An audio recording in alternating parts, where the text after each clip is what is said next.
पुण्याच्या भोर नगरपालिकेकडून खरं तर शॉपिंग सेंटरची जी बिल्डिंग बांधण्यात येते ती गेल्या 2-3 वर्षापासून अपूर्ण आहे. मात्र ही अपूर्ण असणारी बिल्डिंग आता कुठेतरी दारुड्यांचा तळीरामांचा अड्डा बनलेली आपल्या लक्षात पाहायला मिळते. कुठेतरी दिवसा आणि रात्री या ठिकाणी मोठ्या प्रमाणावर दारुडे असतील किंवा तळीराम असतील हे या ठिकाणी येत असतात आणि अशा पद्धतीने दारूचं सेवन करत असतात. या ठिकाणी पाहिलं तर मोठ्या प्रमाणात या ठिकाणी देशी विदेशी दारूच्या बाटल्यांचा खच या ठिकाणी पाहायला मिळतोय. पुढे बघितलं तर या ठिकाणी या पिशव्या आहेत. खरं तर ग्रामीण भागात याला फुगे असे संबोधलं जातं. जी हातथडीची दारू आहे ती या पिशव्यातून दिली जाते आणि याला फुग्यांची दारू असं म्हटलं जातं. दुसरीकडे पाहिलं तर या प्रमाणावर मोठ्या प्रमाणावर या ठिकाणी पत्तेसुद्धा आपल्याला पाहायला मिळत आहेत. खरं तर पत्त्यांचा डाव सुद्धा मोठ्या प्रमाणावर या ठिकाणी रंगत असतो. त्यामुळे कुठेतरी सुरक्षिततेचा प्रश्न निर्माण झालेला आहे. पोलीस प्रशासनाचं या सगळीकडे लक्ष आहे का नाही, या सगळ्या गोष्टींकडे लक्ष आहे का नाही असा प्रश्न जो आहे तो कुठेतरी उपस्थित होतोय.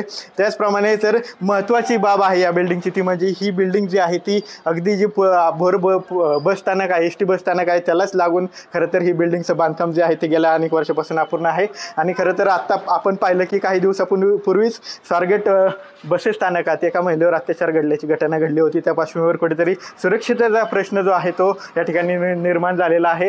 कुठेतरी नगरपालिका प्रशासन असेल, पोलीस प्रशासन असेल किंवा एस टी महामंडळ प्रशासन असेल या तिन्ही प्रशासनाकडून कुठेतरी या सर्व सुरक्षिततेच्या गोष्टीकडे दुर्लक्ष करण्यात येते. मोठ्या प्रमाणात या ठिकाणी दारूचा खच पाहायला मिळते. त्यामुळे रात्री अपरात्री ज्या महिला या बस स्थानकात येतात त्यांचा कुठेतरी सुरक्षेचा प्रश्न या निमित्ताने निर्माण झालेला पाहायला मिळते. त्यामुळे या सगळीकडे प्रशासनाने गांभीर्याने लक्ष देण्याची गरज आहे. पोलीस प्रशासन सुद्धा या ठिकाणी ही सर्व गोष्टी गांभीर्याने घेत नाही. त्यामुळे पोलीस प्रशासनाने सुद्धा या सर्व गोष्टी ज्या आहेत त्या गांभीर्याने घेण्याची गरज आहे. कॅमेरा पर्सन तुषार सनेसह विनय जगताप, TV9 मराठी, भोर, पुणे.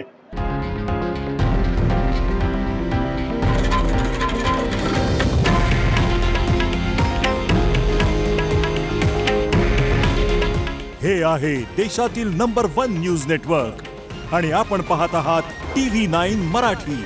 काळजी तुमची, हित महाराष्ट्राचं.